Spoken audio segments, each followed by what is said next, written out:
Muy buenos días, hermanos. El Señor les bendiga. Amén. El fuego está 7 veces más caliente para ayudar con el arrepentimiento en esta mañana, así que gloria al Señor. Un gusto verles a todos. Dios les bendiga, la verdad. Juan capítulo 12, versículo 37 al 50, el misterio y las sombras de la incredulidad. Después de la lectura bíblica, obviamente uno se da cuenta, este pasaje tiene algunas secciones y algunos conceptos complejos, medio densos, pero con la ayuda del Señor seguiremos adelante. Cuando tú ves necesariamente o automáticamente crees, muchas veces decimos, cuando lo veo, lo voy a creer, ¿o no? Una vez que si es que yo pudiera verlo, ahí recién voy a comenzar a creer. Es lo que decimos muchas veces. El Evangelio de Juan avala, confirma ese concepto. Muchos ven, no creen. ¿Es fácil ver? Imposible creer. A menos que sea de parte de la obra del Señor, su asistencia, su ayuda y obviamente su intervención. La luz es buena y agradable, ¿cierto? Para nosotros que vivimos bajo la nube perpetua, el sol es salud, ¿o no? Sí. ¿Puedes creer que el sol o la luz es nociva para algunas criaturas o objetos? ¿Ustedes han sacado gusanos, lombrices de la tierra en algún momento? Les pega el sol y ¿cuál es su reacción? La luz no es buena para esos gusanos. Uno piensa en el moho. El moho expuesto al sol muere, por decirlo. Y uno se da cuenta, hay ciertas cosas que tienen una reacción negativa porque la luz les hace daño. Si bien es cierto, nosotros entendemos y suena medio raro ese concepto, pero es como este misterio. La venida del Señor Jesucristo trajo más oscuridad para algunas personas, a pesar de que Cristo es la luz del mundo. Amén. La venida de Jesús al mundo aseguró la condenación de muchos, a pesar de su misión de rescate como el Salvador. Por eso les invito a prestar atención en esta mañana. Porque este concepto es duro y realmente cuando entendemos el misterio y las sombras de la incredulidad, tenemos que clamar al Señor y pedir su ayuda. Para repasar un poco lo que hemos visto en un par de semanas atrás, desde el principio del capítulo 12 vimos María ungió los pies de Cristo en la cena, que fue la cena justo después de la resurrección de Lázaro. Vimos también la entrada triunfal de Jesús a Jerusalén en versículos 12 al 18. Luego también vimos a Cristo con los griegos y la voz del cielo, versículos 20, y después también la parte donde Jaime predicó hasta el versículo 36, las palabras que Cristo habló a los que escucharon esa voz que vino desde el cielo. Y luego vemos ahí, especialmente si tienen sus Biblias abiertas, al final del versículo 36, Cristo hizo algo sorprendente. Estuvo hablando con las masas ahí en Jerusalén.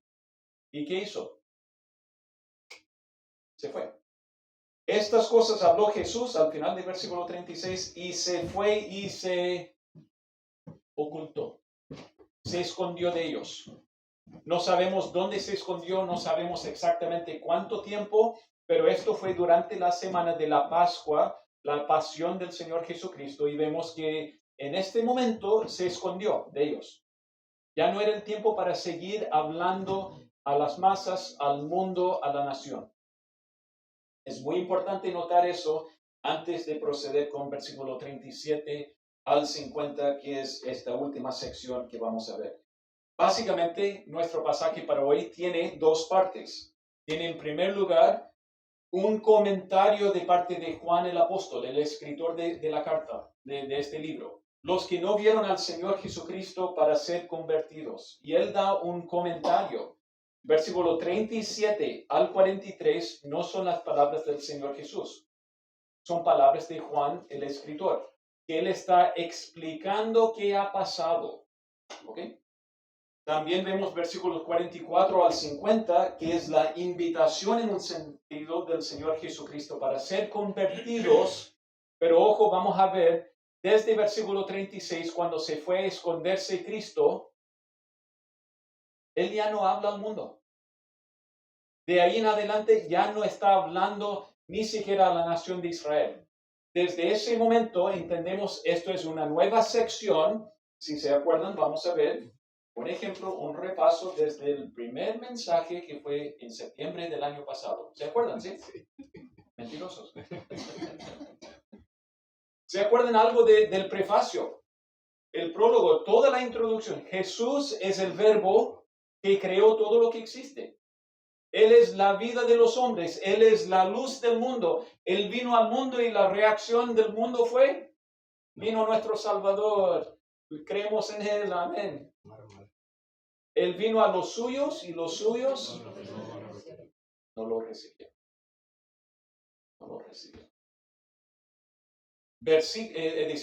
Capítulo 1, versículo 19 hasta el final de capítulo 12, entonces es la presentación de Dios, el Hijo de Dios, a la nación y es el libro de las señales. Y efectivamente hemos visto una cantidad de señales y milagros que hizo el Señor Jesús, mostrando, no solamente digo quién soy, pero doy la evidencia, el respaldo a través de obras divinas, obras sobrenaturales que el Señor Jesús hizo.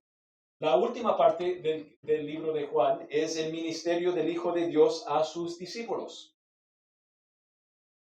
Entonces, cuando Jesús se ocultó, ya no habla de manera pública a todas las masas, ya no más. Ya no está hablando al resto del mundo ni la nación de Israel.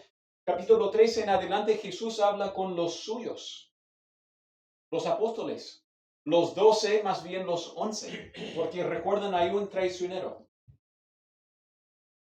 Entonces vemos, y es importante notar, tomar en cuenta, esto es una parte final para cerrar todo lo que es el libro o la sección de la presentación del Hijo de Dios. Les invito entonces a considerar y también contemplar en esta mañana el misterio y las sombras de la incredulidad y obviamente el rescate. Las palabras que habla Jesús en versículos 44 al 50, si no me equivoco, es más bien un resumen de todo lo que Jesús ya dijo. Jesús se escondió y luego dice en versículo 44 al 50, no da ningún contexto cuando él habló estas palabras, no da ninguna indicación a quiénes los había hablado, simplemente entendemos más bien un resumen de conceptos y temas y enseñanzas que Jesús ya dio desde capítulo 1 hasta capítulo 12. Versículo 37 dice, pero a pesar de que había hecho tantas señales delante de ellos, no creían en él. ¿Cuáles eran las tantas señales acá en el libro de Juan? ¿Los pueden nombrar? Primero, la conversión del agua. Ok. Aquí vamos a ver la tabla. El Evangelio de Juan nos cuenta 7 milagros, 7 señales. Si bien es cierto, hermanos, ¿cuántos milagros realizó el Señor Jesús que se ve en los Evangelios? Muchos, legión. Recuerden lo que dice al final del Evangelio de Juan. Muchas otras cosas hizo y dijo el Señor Jesús que no están escritas acá. Pero estas cosas se han escrito para que crean. Entendemos, es decir, cuando miramos a los 4 evangelios, básicamente se saca la cuenta de aproximadamente 33 o 34 milagros que hizo el Señor Jesús, recordando de nuevo muchas otras cosas que hizo Jesús, según el Evangelio de Juan. Vemos número 1, el agua en vino, Juan 2. Número 2, sanó al hijo del oficial del rey, Juan 4. Número 3, sanó al paralítico en el estanque de Bethesda, Juan 5. Número 4, multiplicó los panes, los pececillos para más de 5,000 personas. Eso Juan 6. Número 5, caminó sobre las aguas en la tempestad para estar con sus discípulos. Eso fue en Juan 6. Número 6, dio vista al ciego. Juan 9.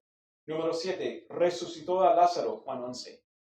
Y el otro milagro que no aparece en la lista, que no fue presentada como una señal, pero en muchos sentidos es la señal más grande. ¿Cuál es? La resurrección. La resurrección del Señor Jesucristo.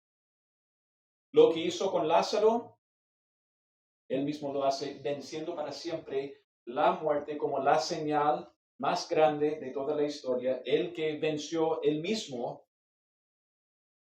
y es importante recordar. Por lo tanto, vemos aquí, hermanos, estas tantas señales que vemos en el Evangelio de Juan, que Juan está diciendo, pero a pesar de que había hecho tantas señales delante de ellos, Jesús haciendo por lo menos estos 7 milagros registrados en el Evangelio de Juan, la respuesta de la gente, hemos visto, pero no creemos. Y obviamente se nota la diferencia cuando dice no creían. No dice no creyeron, como una vez. Dice no creían manteniendo su incredulidad. Hemos visto lo que dice Jesús. Hemos visto lo que hizo Jesús una y otra vez. Y todavía no creemos. No es suficiente. No nos convence. Por lo tanto, se nota algo muy importante que Juan está destacando. A pesar de todo lo que hizo Jesús desde Juan 1 hasta Juan 12, a pesar de las muchas señales, todavía no habían creído. Va a ser importante repasar y recordar algo. Hay por lo menos 3 términos principales en el Nuevo Testamento para hablar de milagros, por decirlo. Y muchas veces pasamos por alto esto. Los 3 términos, y podríamos decir como Barclay, que es un comentarista del Nuevo Testamento, él dice, por ejemplo, cada uno de los 3 términos resalta cierto aspecto en cuanto a la obra, como estas señales o estos milagros. Por ejemplo, uno de los términos es la maravilla o el asombro. El asombro o maravilla que deja a los hombres sorprendidos y atónitos. Cuando Jesús hizo un milagro, la gente quedó con la boca abierta y abajo. No es como el video que un hermano compartió en el grupo de varones de un pastor en una camilla, en un culto, y los paramédicos estaban ahí, y de repente comienza a tiritar su pie, y él se levanta y todos comienzan a bailar en el culto, como si el pastor se hubiera resucitado. Cuando es de verdad y cuando sucedió en el Nuevo Testamento, la gente quedó con la boca abierta. Un ciego por toda su vida, ciego, desde que nació. Y ahora anda libre, viendo y hablando, guiándose a sí mismo. Cosas por el estilo. Entonces, el asombro o la maravilla que deja a los hombres sorprendidos y atónitos. El segundo término es el poder, y eso especialmente enfatiza que es algo eficaz. El poder de Dios, cuando Él hace estos milagros, es algo eficaz, no es un show, no es un montaje, no es algo como ya vamos a actuar, una dramatización. Esto es de verdad. El cojo, el paralítico, el ciego, el sordo, lo que era, el poder de Dios le sanó completamente. Entonces es importante notar también el poder de Dios que realmente sana totalmente al que fue tocado por el Señor Jesús. Un poder sin igual. Un poder sin igual.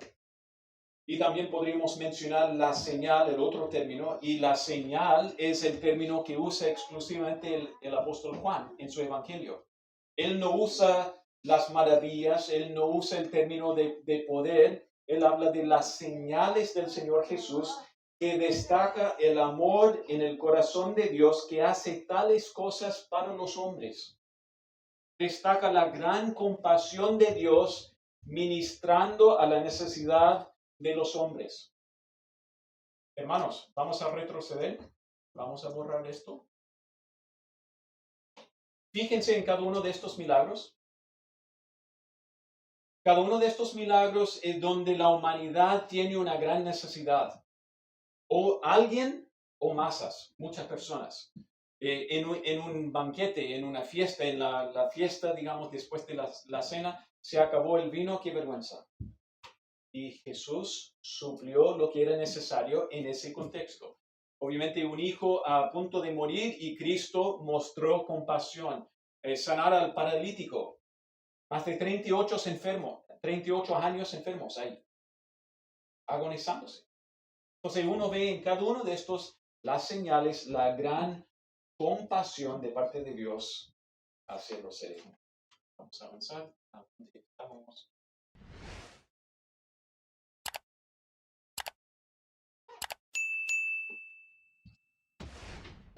De lo que estamos viendo entonces a lo largo del Evangelio de Juan, puedes ver de cerca la obra de Dios, sin embargo, de corazón estar.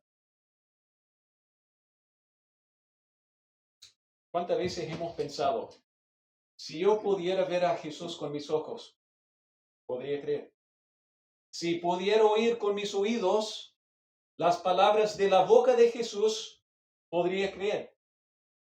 Mentira. En la historia de la humanidad, ¿cuántos han visto los milagros, han escuchado voces celestiales de Dios mismo y dicen, no, fue trueno? No, es que hay una explicación natural. El Mar Rojo se dividió porque hubo un viento muy fuerte, no fue obra sobrenatural, ¿cierto? Uno encuentra siempre alguna explicación evitando que sea realmente Dios que lo hizo, Dios que lo haya dicho. ¿Puedes ver la luz del mundo con tus ojos, pero permanecer todavía en tinieblas? A la luz hay ciertas cosas que buscan la luz. Y de nuevo hay otras cosas que se arrancan de la luz. Las polillas, ¿cuál es su reacción a la luz? Esperemos al verano, ¿cierto? Diciembre, cuando comienza a hacer calor y se abre la ventana de noche con la ampolleta prendida y entran, pero polillas por cantidades, una plaga. Y cuando uno entra en una casa abandonada, qué sé yo, o cierto lugar, ¿cierto? La leñera de noche y prende la luz, algo se arranca. Laucha, ratones. ¿Por qué? Porque hay algunas cosas que se arrancan de la luz a pesar de ver la luz. Obviamente tenemos que hacer la pregunta a nuestro corazón. ¿Cuál es la reacción de nuestro corazón a la luz de los hombres? ¿Le buscamos, nos acercamos o nos alejamos? Desde el versículo 38, en parte Juan explica por qué esta incredulidad de los hombres. Y él dice en versículo 38, para que se cumpliese la palabra del profeta Isaías que dijo, Señor, ¿quién ha creído a nuestro anuncio? ¿Y a quién se ha revelado el brazo del Señor? Les podría preguntar, ¿de dónde viene esta cita? De la pantalla, o mejor dicho, de Isaías 53. Isaías 53:1, ¿se acuerdan de qué se trata Isaías 53? ¿Sí o no? Sí. El pasaje más claro acerca del profecía mesiánica, es decir, de la venida del Mesías. Isaías 53, uno de los pasajes donde incluso los judíos dicen, está clarito que es Jesús, por lo tanto los judíos lo pasan de largo, saltan Isaías 53. Por lo tanto, Juan está diciendo, tal como dice Isaías 53:1, Señor, ¿quién ha creído a nuestro anuncio? ¿Cuántas veces desde Juan capítulo 1 hasta Juan 12 Jesús había enseñado, predicado, proclamado a las masas? Escucharon el mensaje y ¿cuál fue la reacción? Impresionante su enseñanza. ¿Dónde lo aprendió? Viene de Nazaret, viene de región, viene de pueblo chico. ¿Cómo es posible que es un erudito en las escrituras? Pero a pesar de escuchar el mensaje, no lo recibieron. La segunda parte que vemos aquí en Isaías 53:1. ¿Y a quién se ha revelado el brazo del Señor? Esa expresión, el brazo del Señor, se refiere a ¿qué cosa? El poder. ¿Y cuál fue el poder que fue manifestado a través del Señor Jesucristo? ¿Qué hemos visto hasta el momento? El poder de Cristo. El poder de Cristo. Entonces, aquí en Isaías 53 claramente vemos la referencia tanto a la enseñanza, el mensaje referente al Señor Jesucristo y además, ¿y a quién se ha revelado el brazo del Señor?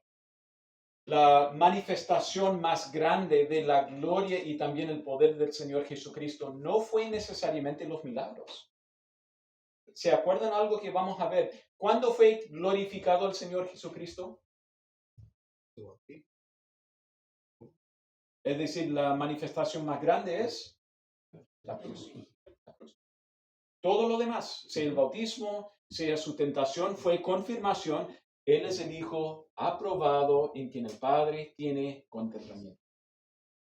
Por lo tanto, lo que vemos aquí, incluso esta pregunta retórica, Señor, ¿quién ha creído el mensaje? ¿A quién ha sido revelado el brazo del Señor? A muchos. ¿Y quién ha creído? Isaías 53. Desde los días de Isaías, más o menos 700 antes de Cristo, 700 después, cuando vino Cristo, todavía esa pregunta latente, ¿no han visto? ¿No han escuchado? Y todavía la reacción de la gente de no creer. Se nota que Isaías 53 habla claramente acerca del rechazo y luego el maltrato y después también la crucifixión del Señor Jesucristo, que coincide con el Evangelio de Juan. Un mensaje fue dado, las pruebas necesarias para respaldar ese mensaje, y vemos claramente el cumplimiento de Isaías 53 aquí, versículo 38, tal como dice. Pero persiste la pregunta, ¿quién ha creído? Juan dijo, vieron muchos las señales, no creyeron. Isaías dijo, Señor, ¿quién cree el mensaje? ¿Quién cree la revelación que Dios les dio? Juan 1 dice, a los suyos vino, no lo recibió. Luego vemos en versículo 39, por esto no podían creer, no podían, porque también dijo Isaías, lo que aparece en la pantalla de Isaías capítulo 6, versículo 10, cegó los ojos de ellos y endureció su corazón para que no vean con los ojos y entiendan con el corazón y se conviertan y yo los sane. Este versículo va a generar mucha confusión, dilema y quizás algo desagradable dentro de nosotros, por lo tanto necesitamos escucharlo. ¿Cómo debemos entender Isaías 6:10 y especialmente a la luz de Juan 12? Porque parece que es el Señor que está produciendo el endurecimiento. Y en parte hay que entender en el contexto lo que está diciendo.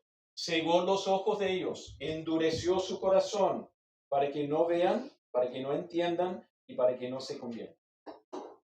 Obviamente en Isaías capítulo 6 ya es una declaración que uno entiende, tal como en la ley de Moisés, si obedeces, el resultado es vida y bendición del Señor.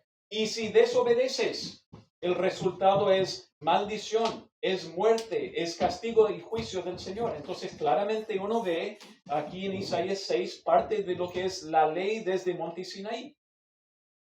Si rechazas el mensaje del Señor, vives la maldición de parte del Señor, el juicio de parte del Señor. Si tienen sus Biblias abiertas, hermanos, busquen también en el libro de Hechos capítulo 28, y esto solamente lo voy a mencionar y luego en otro momento van a tener que abrir sus Biblias y meditar. Lo siento que les dé más pega para ir a la casa. Hechos 28, versículo 27, citando el mismo pasaje, pero se notan otro lenguaje. Dice, porque el corazón de este pueblo se ha engrosado y con los oídos oyeron pesadamente y sus ojos han cerrado. ¿Se fijan la diferencia de lenguaje? En Juan capítulo 12 y también Isaías 6 es el Señor que endurece su corazón. Pero en Hechos 28, el apóstol Pablo dice, ellos cerraron su corazón, ellos se endurecieron. ¿Cuál sería? ¿Cuál sería? Les podría decir, investiguenlo en casa, yo me lavo las manos como Pilato y ando libre. Pero hay una explicación para entender realmente lo que Isaías estaba señalando, que una y otra vez Dios había enviado profetas, advertencia, invitación incluso a obedecer al Señor y arrepentirse de su pecado. Y una y otra vez la reacción del pueblo fue, anda fuera, anda otro, cállate. Y mataron a profetas rechazaron a los profetas, maltrataron a los profetas. Entonces, en algún momento el Señor dijo, ya, entonces, si no quieren bendición, la otra alternativa es el castigo, las consecuencias de un corazón necio. No es que el Señor en el cielo, ya, estoy enojado, estoy irritable, estoy molesto hoy día, así que les voy a endurecer y cerrar el corazón. Recuerden cómo es Dios. Dios no obra así. Dios no es caprichoso como nosotros. Me cayeron mal, así que entonces por lo tanto hoy día les voy a pegar. Se nota después de una y otra invitación, amonestación, el pueblo dijo, no queremos escuchar más.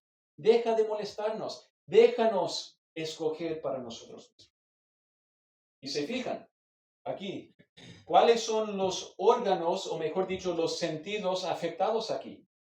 Cegó los ojos, la vista, endureció su corazón, y de hecho todos los órganos, los sentidos están conectados con el corazón y la mente al final. Cegó los ojos y endureció su corazón, para que no vean con los ojos y entiendan con el corazón y se conviertan y yo los amo. También obviamente comprometidos acá son los oídos, en Isaías capítulo 6. La vista y los oídos. ¿Ven algo ahí? ¿Ven algo ahí? Eso es mi tierra. Y no estoy mintiendo. Cuando yo era niño íbamos de paseo de colegio al Parque Nacional de los Glaciares. Y muchas veces en mi vida, no sé cuántas veces, he estado en ese lugar mirando ese paisaje y de repente uno dice, yo podría estar día tras día tras día tomando, disfrutando, absorbiendo, meditando, contemplando y adorando al Creador de esta maravilla. ¿O no? ¿Les ha pasado en algún momento que uno está ahí, cuánto tiempo, media hora, viendo agua cristalina y uno dice, los cerros, la nieve, animales aquí y allá, y uno dice, impresionante, majestuoso. Y no falta el niño que dice, papá, ¿por qué estamos aquí? No hay nada que ver. Hemos estado aquí una eternidad y no hay nada que ver, no hay nada que hacer. Son testigos de eso, ¿no? Yo no sé si es la falta de ojos que no funcionan, a lo mejor ojos quemados frente a la pantalla, pero uno dice, claramente hay demasiado que ver ahí. Uno queda borracho con esa imagen diciendo, el aire puro, la majestad, la obra de Dios, y uno dice, impresionante. No hay nada que ver, no hay nada que hacer, estamos aburridos, ¿por qué perdemos tiempo acá? Nunca falta ese niño, nunca falta. Y seguramente en algún momento también dijimos lo mismo en nuestro tiempo. Es algo parecido a lo que pasó cuando vino el Señor Jesús la primera vez.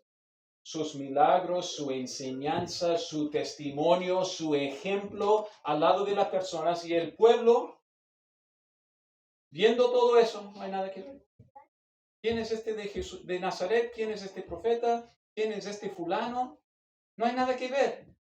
Oye, nunca se ha escuchado un ciego desde el nacimiento que fue sanado. Nunca se escuchó de eso. Un Lázaro resucitado. Nunca se ha escuchado. Son 4 días, no entres. Está muy pasado ya. Y Jesús dijo, Lázaro. Y vino. Obviamente algo increíble sucede cuando no hay nada que ver. Tantas cosas que ver, pero los que tienen ojos para verlo, lo pueden ver. Y los que están ya cerrados, no lo pueden.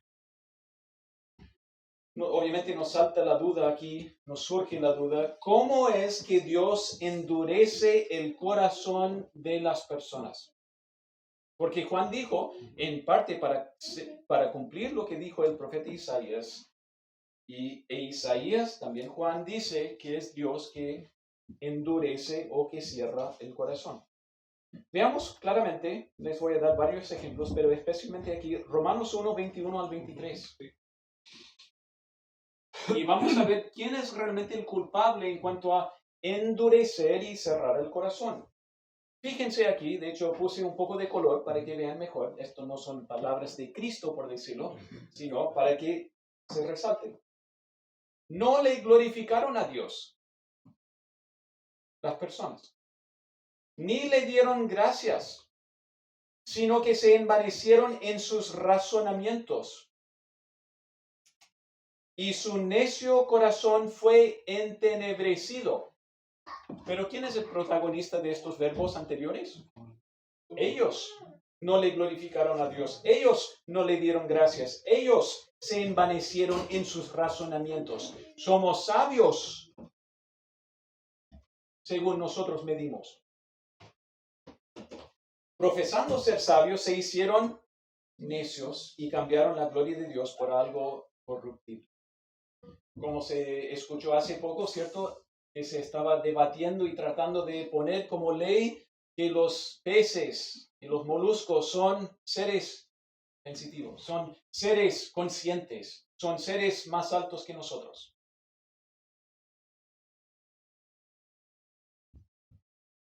Profesando ser tan sabios, se hicieron necios. ¿Quién hizo esto? El ser humano. El ser humano. Y de hecho vemos en versículo 24, 26, 28, 3 veces dice Romanos 1 la misma cosa, que Dios los entregó a la inmundicia. Ellos insistieron, somos sabios, sabemos qué es mejor para nosotros. Dios los entregó a la inmundicia. Si insisten, toma. Versículo 26, Dios los entregó a pasiones vergonzosas y corruptas y chuecas. Si insisten, toma. Versículo 28. Dios los entregó a una mente reprobada. Pero recuerden todos los antecedentes. Ni le glorificaron, ni le dieron gracias, ni aceptaron su instrucción y sabiduría. Dijeron, no, eso no. Nosotros somos sabios. Okay. Hermanos, lo hemos visto con nuestros propios hijos y también nuestras propias vidas, ¿o no? Cuando éramos hijos y el papá, mamá advertía, no hagas eso, te va a lastimar. Y, no. Seguimos hasta cortarnos con el vidrio, lo que sea. Y, okay, si no quieres escucharme, tienes que aprender la forma más difícil que te duele, las consecuencias de tus decisiones. Y el corazón del ser humano insistiendo. No queremos la revelación del Señor, no queremos la verdad del Señor. Y Dios dice, entonces necio, toma, como tú quieres. Y después ven la pregunta. Lo vemos hoy en día, con muchos que han tomado las filosofías del mundo, este concepto de la ideología de género. Y hay personas que dijeron, tragamos todo eso y después de cambiar nuestro género, y vivir penas profundas, dolorosas, terribles. Dijeron, fue una mentira que nos contaron. Y la sociedad insiste en mencionando eso. De nuevo seguimos, hermanos, con esta pregunta. Los que son resistentes hoy tienen el corazón endurecido de parte del Señor para nunca poder arrepentirse. ¿Conoces a alguien así? Yo conozco personas que han sido expuestos al Evangelio una y otra vez, lo han escuchado, fueron criados con el Evangelio. Y este pasaje es difícil, porque uno dice, parece que es el Señor que endurece su corazón, parece que es el Señor que retira su mano. ¿Qué diríamos? Bueno, vimos que son decisiones del ser humano en primer lugar, y después Dios dice, toma como quieras, pero eso te va a endurecer mucho. Recuerden también algunos ejemplos. 55 años fue el rey más terrible de Judá. Idólatra, pagano, terrible. Y uno lee ahí en el libro de Segundo de Crónicas o incluso Segundo de Reyes, y uno dice rey Manasés y dice él fue el peor de los tiempos. más malvado en contra de Dios. ¿Y sabe qué pasó al final de su día? Versículos 11 al 20. Clamó al Señor y se arrepintió, se humilló delante de Dios. Pero tantos años de maldad y uno dice, no, endurecido, entregado a Satanás. Y al final de sus días se humilló y Dios lo perdonó. Y uno dice, pero queremos justicia. Él fue malvado.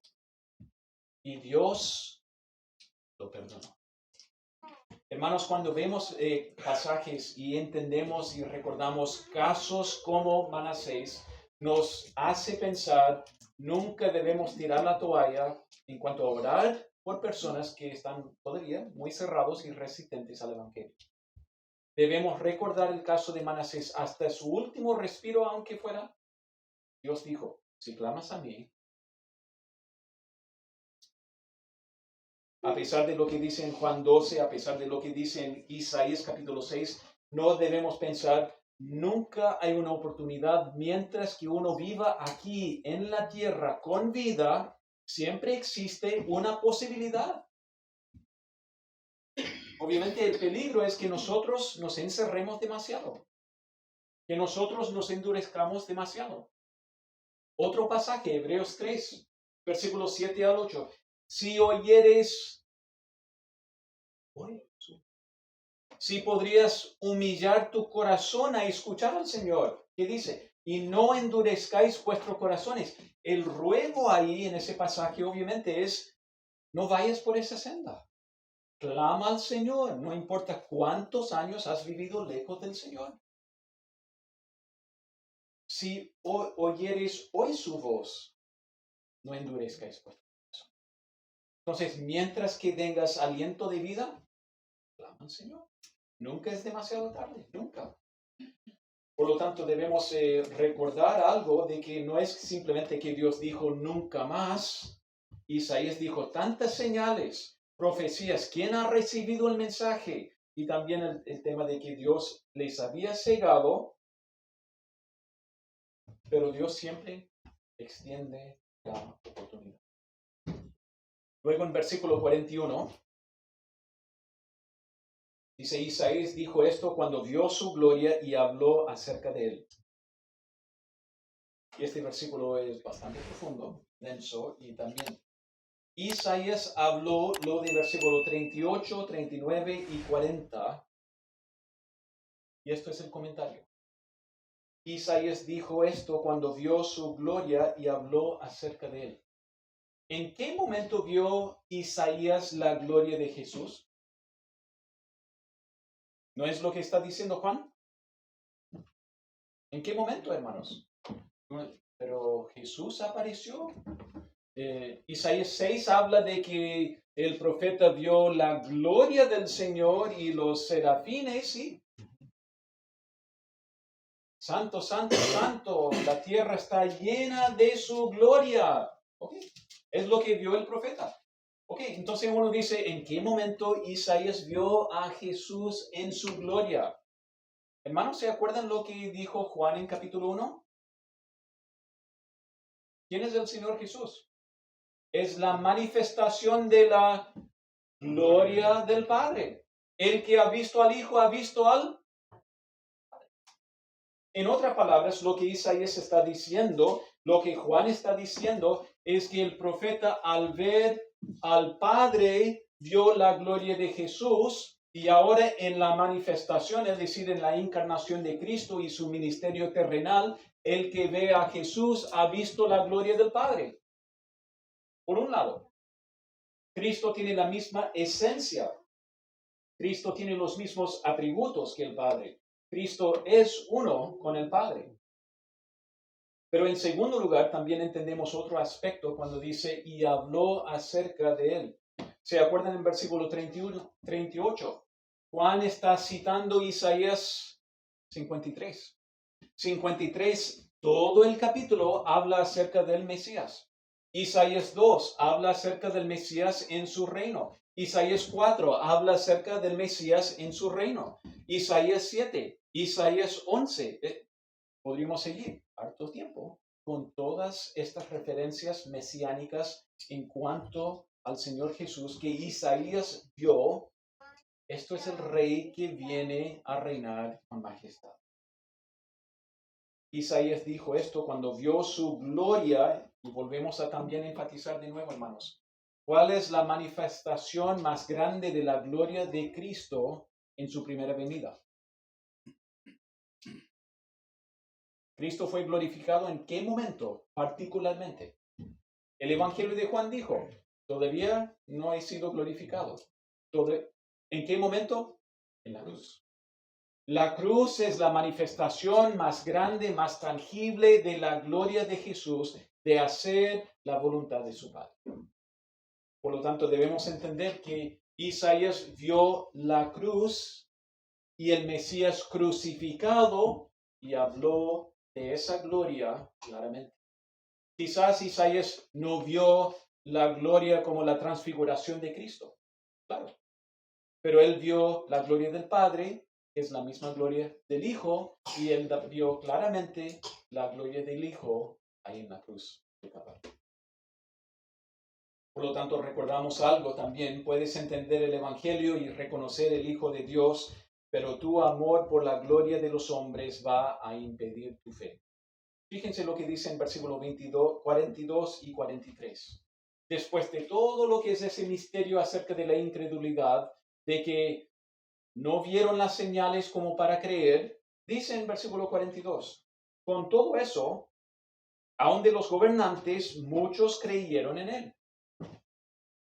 Pero a causa de los fariseos no lo confesaban para no ser expulsados de la sinagoga, porque amaban más la gloria de los hombres que la gloria de Dios. Nosotros conocemos por lo menos 2 líderes religiosos que fueron convertidos. ¿Cuáles son sus nombres del Evangelio de Juan? Juan 3, Nicodemo, y el otro que saca el cuerpo de Cristo de la cruz, José de Arimatea. Entonces, nosotros conocemos por nombre, por Ruth, su residencia, 2 de los líderes religiosos que creyeron en el Señor Jesús. 2. Y dice aquí Juan, con todo eso, aun de los gobernantes, muchos creyeron. ¿Pero cuál fue el problema? ¿Que más no habían creído? ¿Qué dice? 43. Porque amaban más la gloria de los hombres, amaban más la afirmación de los hombres, amaban más la aceptación de los hombres. ¿Eres canuto? ¿Eres evangélico? ¿Sigues la Biblia? ¿Qué pasa? La gente inteligente no cree esas tonteras. Lo hemos escuchado, ¿no? Es poca cosa, poco conocimiento, la gente tonta que sigue eso. Y uno encuentra aquí el amor de la gloria de los hombres nos frena. Sí. Jesús lo dijo en Juan 5. La razón de que los fariseos no lo aceptan como el Mesías, buscaban la afirmación religiosa, no, es que los fariseos tienen su código, su conducta, sus reglas, y si siguen eso, aprobados, los más santificados. Si sigues a este Mesías de Nazaret, entonces entendemos, puedes entender el Evangelio, puedes reconocer al Hijo de Dios, pero tu amor por la gloria, la aprobación, la afirmación de los hombres fácilmente te va a frenar. Es lo que dijo Juan. Muchos no creyeron en Cristo, algunos sí, pero el problema del amor, de la gloria de los hombres. Ahora nos queda la segunda parte, que es versículo 44 al 50. Y básicamente esta sección, como hemos dicho, me parece que es más bien un resumen de todo lo que Cristo dijo anteriormente en otros contextos. No nos dice dónde está Cristo cuando habló esto, no dice a quiénes les había hablado. Entonces me parece que es un resumen de parte de Juan de las cosas que Cristo ya dijo, desde capítulo 1 hasta capítulo 12. Es un resumen de su enseñanza durante su ministerio. Es un recuerdo al mundo de quién es el Hijo. Y obviamente es también una invitación a las bendiciones que hay en Cristo. En otras palabras, podríamos entender que esto es el último mensaje que Juan da al mundo entero antes de hablar y escuchar cuando Cristo habla con los suyos, los discípulos. ¿Cuál es la única forma de salir de las tinieblas? Yéndola. A través del Señor Jesús. ¿Cuál es el único acceso al Padre que vamos a ver en Juan 14? Es a través de Jesús. ¿Cuál es la única forma de no ser juzgado en el juicio final? Por medio de Jesús. ¿Cuál es la única forma de conseguir vida eterna? Por medio de Jesús. En eso, hermanos, acabamos de repasar todo lo que dice el versículo 44 al 50. Y son los mismos temas que hemos visto en los capítulos anteriores. Es simplemente un repaso y un resumen y a la vez la invitación. Porque Juan dice, fue manifestado el mensaje, las señales y la respuesta fue, no, no, no vemos. Y Juan escribe esto para invitar al lector, al oyente, cuál va a ser tu reacción al mensaje y las señales del Señor Jesucristo. Lo que vemos aquí que Cristo dice en versículo 44, el que cree en mí, no cree en mí, sino en él que me envió. Versículo 45, y el que me ve, ve al que me envió. Versículo 46, yo la luz he venido al mundo para que todo aquel que cree en mí no permanezca en tinieblas. Por lo tanto, entendemos que Cristo describe la situación de la humanidad. Si no crees en Cristo, permaneces en tinieblas. Si quieres salir de las tinieblas, es exclusivamente a través del Señor Jesucristo. Versículo 47. Al que oye mis palabras y no las guarda, yo no le juzgo, porque no he venido a juzgar al mundo, sino a salvar al mundo. El que me rechaza y no recibe mis palabras, tiene quien le juzgue. La palabra que he hablado, ella le juzgará en el día postrero. Porque yo no he hablado por mi propia cuenta, el Padre que me envió, él me dio mandamiento de lo que he de decir y de lo que he de hablar. Yo sé que su mandamiento es vida eterna, así pues lo que yo hablo, lo hablo como el Padre me lo ha dicho. Claramente en estos versículos uno puede comparar con lo que fue versículo 37 al 41. Y uno ve el énfasis en lo que uno ve. El que ve la luz, el que oye la verdad, el que recibe a Jesús. Y son las mismas cosas que Juan dijo en cuanto a la nación. Vieron las señales, escucharon el mensaje, pero no creyeron. Y Cristo dice acá, ojo, el que ve la luz sale de las tinieblas. El que oye la verdad, escucha mandamiento y palabra verdadera de Dios. El que recibe a Jesús, recibe vida eterna y pasa de juicio a vida. Es simple, ¿o no? A pesar de algunas de estas cosas que vemos aquí, está el asunto de creer la fe en el Señor Jesús, está el asunto de reconocer la luz y andar en la luz, encontramos también el tema del juicio, que hay juicio venidero, pero el que está en Jesús no enfrenta ese juicio. Se exime porque pasa de muerte a vida. Y finalmente el tema de vida eterna. Es tan simple, ¿o no? Posiblemente tú estás aquí y has escuchado toda tu vida, sí, ¿quién es Jesús? Hay que creerle. Uno escucha muchas veces de muchas personas, sí. Yo acepté al Señor Jesús como mi Salvador y Señor. De hecho, esta semana escuché a una persona hablar de eso. Sí, mi relación con Dios lo acepté como mi Salvador y Señor. 2 minutos después estaba tirando flores al Papa. El Papa que dijo algo, el Papa es lo máximo y uno dice, ¿es Jesús o hay otra alternativa? Jesús dijo, hay una sola senda, un solo camino al Padre. Es tan simple. tomas a Cristo, entras por la puerta, ingieres esta verdad que dijo Cristo, crees en Él, aceptas esto. Entendemos que la misión primordial del Señor Jesús fue salvar. Amén. Pero la venida del Señor también selló la condenación para muchos. No fue la razón por qué vino. Él vino como rescatista. Pero ¿qué pasa cuando rechazas el rescate? Te condenas. Te condenas. La leña. ¿Cuál es el propósito y el destino de la leña? Amo la leña, ¿cierto? Y uno anda abrazándola. No, la leña es para quemarla. La leña está destinada al fuego. A menos que alguien rescate la leña, no, que esto es madera noble, esto es madera, voy a hacer algunos muebles, voy a cortar unas lonjas, qué sé yo, pero el destino de esa leña es el fuego. Y si la leña no acepta ser rescatado, la leña va automáticamente al fuego.